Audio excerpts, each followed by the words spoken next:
forget. Sometimes we never forget. Haven't seen the end of it yet.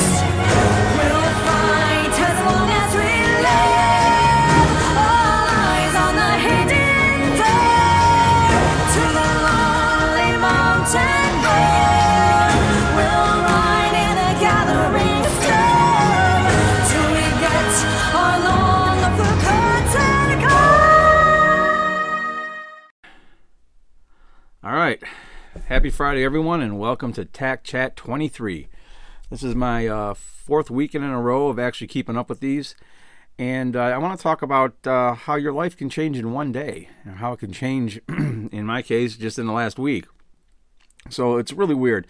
In my book, Rise from Darkness, Who Are They?, I talk about my unconscious awakening with spirit animal guides, numerology, and all this stuff that I thought was amazing. And it was an unconscious awakening because I didn't ask for it. I just started noticing these synchronicities and these things that are like, wow, this stuff's like nuts, right? It's been going on really hard since like 2016. So it's stuff I'm used to. I think I started to develop what I would call supernatural complacency. I now call it simply natural because I'm starting to understand more of it better. So I'm the main owner, or was the main owner, of Spirit Soaring Martial Arts. And, you know, last week of January, right before February, when I have to renew the lease, the universe threw a curveball at me. And the ceiling kind of collapsed a little bit. 1 week before. And first off, I got to say to my coach, to the main grappling coach there, because that wasn't me, I couldn't have had this place without you, Nate, so thank you if you see this. And my other partner and part owner and assistant striking coach, John, wouldn't have been open without you neither. And I also want to say to my stepson, Tommy, thank you. All you guys made even having this school for a year possible. So I had it for a year lease. We only were running it for about 7 months. We had 10 students that were paying. I was still coming way out of pocket. But it was okay because it was slowly building. We had just signed up another guy. I felt like I was doing my little part. And then all of a sudden, this curveball gets thrown at me and the ceiling collapses. Well, now it's unsafe. So I can't, you know, in good conscience, try to cherry fix this thing. And there's other leaks and leak marks and all this. Beautiful location, though. It was great. But I told the landlord, man, hey, I'm not going to renew the lease. Literally 1 week before I have a choice to make, less than a week, to renew it or not. Showed her pictures about what happened, and she got someone over there. And it's because of the snow, because we got some heavy, heavy snow going on here. And fine Norse weather. And at first, you know, when this happened, I made the call. Hey, I let everybody know. I was really sad. We got to close the school down. It's can't keep it open. Eventually I'll find another location. But all that day, after I sent that message out, I kept seeing the reoccurring number 444, 444. I had to head back up to the school. I looked at the time because I was running late. I had to be there 5, and it was 4:44. Today, landlord called back and said, hey, we can... the guy up on the roof said he can probably, it's just 2 leaks causing the problems and we can get it fixed. And I was like, that's cool. I'm really happy. That's good. But I'm still not going to renew the lease. I feel like the universe did this to me on purpose. Now, at first, there was a little bit of self-pity. You know, I'm human. And then that, I forgot his name. I think his last name is Rawlings. But you'll recognize this from G.I. Jane is when I first heard it, but I forgot the poet's actual name. But he said, you know, I never seen a thing in the wild or a wild thing feel sorry for itself. A bird will fall frozen dead off a bough without ever having once felt sorry for itself. I'm like, you know, the universe is trying to tell me something here. And I'm getting all these 444s, and I'm going to tell you what that means in a minute. In my book, Rise from Darkness, Who Are They?, I talked about a lot of this stuff in depth and how I experienced it and how the unconscious awakening led me to want to seek enlightenment. And enlightenment never stops, like I've said in past, TAC Chat episodes.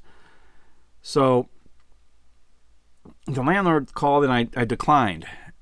And I'm texting her, and I was on the treadmill when she had texted me that, hey, we can get it fixed and da-da-da-da. And I still declined. I wasn't going to renew it. The universe is trying to tell me something. And she was like, okay. She had no problem with it. And I'm looking down, getting ready to get off, and I had burnt 444 calories. So again, the universe is trying to tell me something. So anytime you start seeing these reoccurring numbers, the universe, you are manifesting. The universe knows you know. And, source consciousness, God with a capital G, the Father in a sea of lights. I don't care what you refer to it as. It's there. And it's rooting for us. Okay? So before I get too woo-woo, I just want to go ahead and say this real quick. What's going on in the fucking world now is a psyop. Start saying no. Run no right up to the top. Remember, no means not. So I don't think I'm getting soft here. But it just reminded me of how amazing things can be. So I was heading up to the school. I had to meet with the jiu-jitsu coach last night. And I had to meet with my partner and part owner. And again, thank you guys. I went and ran. It wouldn't have been open without you guys. And I'm going up there and I'm thinking to myself, man, what about the last year was bad? The universe is giving you good signs about this. What about the last year was actually bad?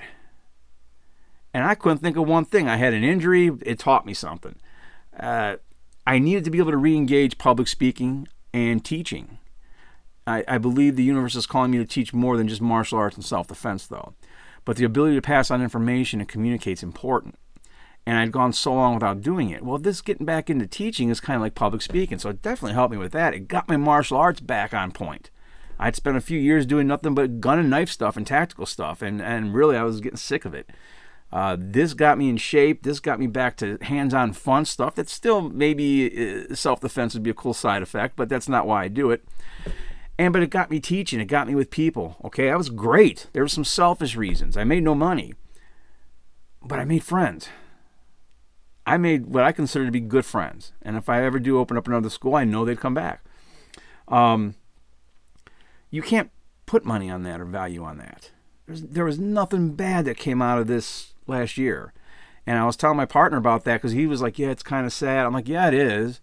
But, the universe works in mysterious ways. And all the signs I'm getting. So let me get to what 444 means. There's a lot of different traditions on what the different number combinations mean. But 444 specifically is telling you that angels got your back. They're looking out for you. They're protecting you. Okay, they're your guardian angels. They actually are for you. They're letting you know that you're safe, that they're protecting you, that you need to just trust them and let go a little bit. So let go a little bit means and this is the one thing that the New Age community has partially right, and that is true surrender, to not have to be in control of everything. The 444 is letting you know, hey, let the universe guide you for a little bit. So it's like a bow and arrow. Sometimes you feel like you're being pulled back, but you're about to be sprung forward. And I feel like that could be happening. I'm being called to do something else, okay?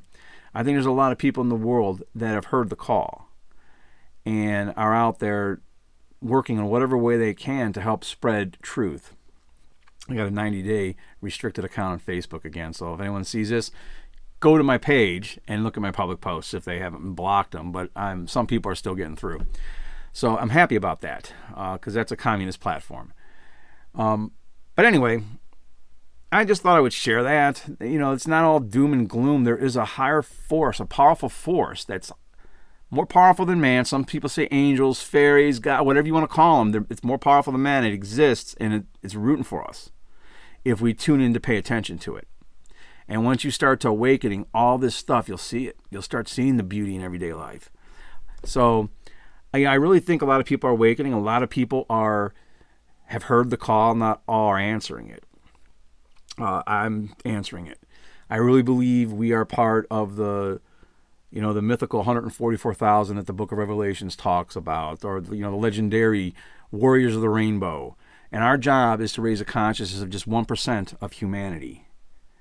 And that would be around 77 million people. And the rest of humanity would start to raise in consciousness also. And that consciousness is living accordance to natural law. Real simple. I've talked about that before. Okay? look it up, read it. Okay, I've plugged websites on it. I'm not the arbiter of it. I didn't make it up. God with a capital G made it up. Okay, and I was brought to it through Hermetic principles. I was brought to Hermetic principles through the Iliad and the Odyssey. Okay, through literature. So it's really weird how it all works out and the synchronistic things that start to happen. And I'll just leave it with that. I'm kind of excited for what the future may hold. And I feel like I might end up down south in this next month or two. And hopefully I'll make it to my beloved Winter Haven and get to the swamps. And hopefully I'll make it to maybe Tampa.